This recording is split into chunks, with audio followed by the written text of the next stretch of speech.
ఇక చివరగా మీనరాశి వారికి ఈ వారం ఎలా ఉంటుంది గురువుగారు? మీనరాశి వారికి 5 గ్రహాలు చక్కగా యోగిస్తున్నాయమ్మా. 3వ రాశిలో రవి, ఏకాదశంలో చంద్రుడు, ద్వితీయంలో బుధుడు, జన్మ శుక్రుడు, షష్ఠోపజయగతుడైన కేతువు. అదృష్ట ఫలాలు అందుతాయి.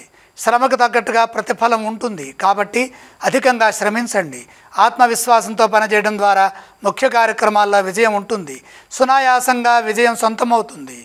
ఉద్యోగంలో కలిసి వస్తుంది. సాహసోపేతమైన నిర్ణయాలు తీసుకోబోయే ముందు 1-2 సార్లు దగ్గర వారితో శాంతంగా పునఃసమీక్ష చేయండి. బంగారు భవిష్యత్తు లభిస్తుంది.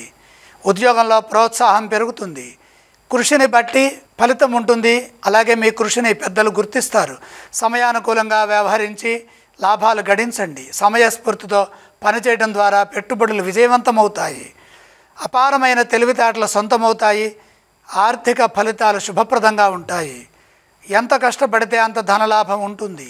ఆస్తులను వృద్ధి చేసుకోవడానికి ఇది మరింత అనుకూలమైన సమయము. ఏ పని ప్రారంభించినా అందులో మేలు చేకూరుతుంది. ప్రశాంతమైన జీవనం లభిస్తుంది. కొందరికి మీ వల్ల ఉపకారం జరుగుతుంది. ధర్మబుద్ధితో క్షమాగుణంతో వ్యవహరించండి. సౌమ్యంగా సంభాషించడం ద్వారా శక్తి పెరుగుతుంది. కుటుంబ సభ్యులతో కలిసి ఆనందించే అంశాలు ఉంటాయి. మీనరాశి వారు ఏ స్తోత్రం పఠిస్తే బాగుంటుంది?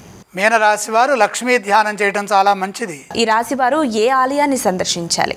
లక్ష్మీ సందర్శనం శక్తిని పెంచుతుంది. వీరు ఏవేవి దానం చేస్తే బాగుంటుంది? దానాలు అవసరం లేదు.